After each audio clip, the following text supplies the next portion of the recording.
I'm going to do part 2 now of the second study article of the March 15th edition of the Watchtower magazine. Here we go. Furthermore, both the Apostle Paul and the Apostle John were inspired to liken Christ's anointed followers to chaste virgins.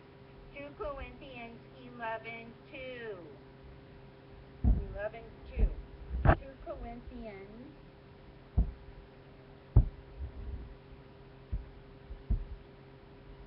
2 Corinthians 11:2.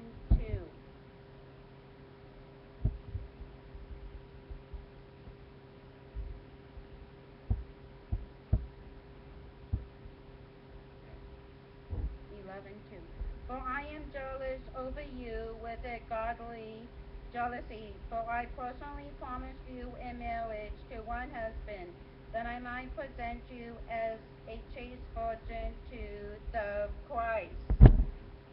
Revelation 14:4.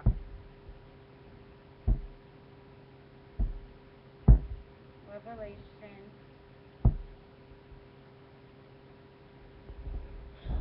14:4. 14:4. These are the ones who did not defile themselves with women. In fact, they are virgins. These are the ones who keep following the Lamb no matter where he goes. These were brought from among mankind as first fruits to God and to the Lamb. Clearly, Jesus intended the parable recorded in Matthew 25:1-13 as counsel and a warning to his anointed followers. Matthew 25.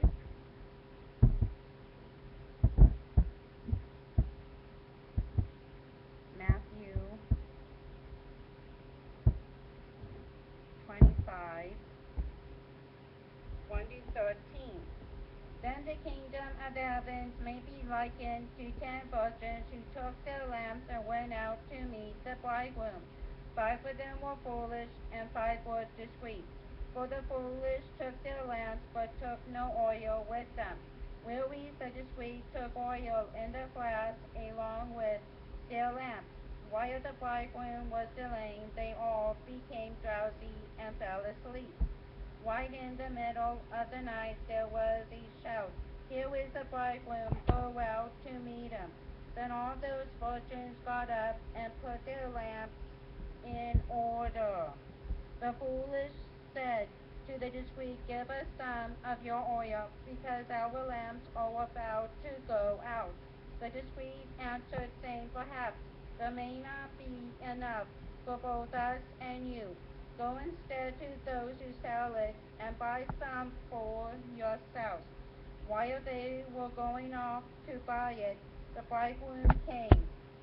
The virgins who were ready went in with him to the marriage feast, and the door was shut.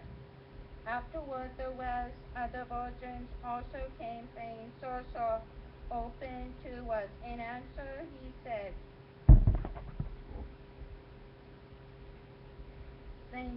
"Open to us." In answer he said, "I tell you the truth, I do not know you. Keep on the watch therefore, because you know neither the day nor the hour." Paragraph 5. Question. How did Jesus indicate the time period when his parable would apply? Next, consider the time frame.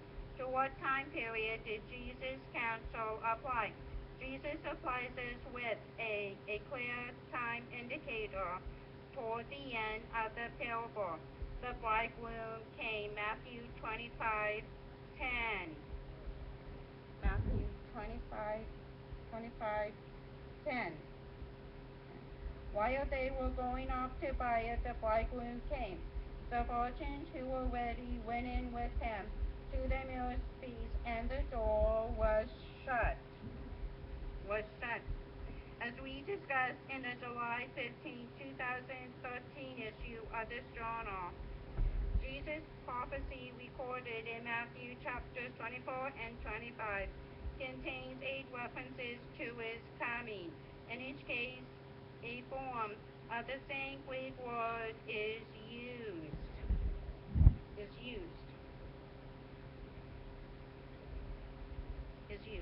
In every instance, Jesus was referring to the time during the Great Tribulation when he will come to carry out the judging work, and then the destruction of this world system of things. Definitely then this parable applies during the last days, but its climax comes during the Great Tribulation. Paragraph 6, question. In light of the context, what is the basic message of the parable?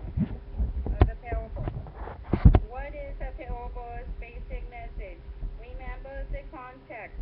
Jesus had just discussed his faithful and discreet slave. The slave would prove to be a small group of anointed men who would take the lead among Christ's followers during the last days. Jesus warned those men that they must remain faithful. Next, he broadened his focus and gave this parable to admonish all his anointed followers in the last days to keep on the watch, lest they miss out on their precious reward. Matthew 25:13. Keep on the watch, therefore, because you know neither the day nor the hour. Let us now go through the parable and see how the anointed have applied its counsel. How have the anointed applied the counsel of the parable? Paragraph 7:8. Question A. The discreet virgins proved ready because of what 2 qualities? B. How have the anointed proved to be prepared? Jesus' parable stresses that the discreet virgins, unlike the foolish, were ready for the bridegroom's coming. Why? Because of 2 qualities, preparedness and diligence. The virgins assigned to this nighttime vigil to wait for the arrival of the bridegroom needed to keep their lamps burning and to remain alert throughout the long hours until the exciting event. Unlike the foolish ones, though, 5 virgins truly prepared themselves, bringing extra oil in their glass along with their lamps. And faithful anointed ones likewise proved to be prepared. They have indeed. Throughout the last days, anointed Christians have acted like those discreet slaves, prepared to carry out their assignment faithfully until the end. They count the cost of a faithful service, realizing from the outset that their assignment will mean giving up many of the maternal advantages available in Satan's world. They devote themselves exclusively to Jehovah and serve him, not with some date or deadline in mind, but out of love and loyalty to him and to his Son. They maintain their integrity, refusing to adopt the spirit of this wicked world and its materialistic, immoral, and selfish attitudes. They thus remain ready, steadily shining as illuminators, undaunted by any apparent delay in the arrival of the bridegroom. Philippians 2:15.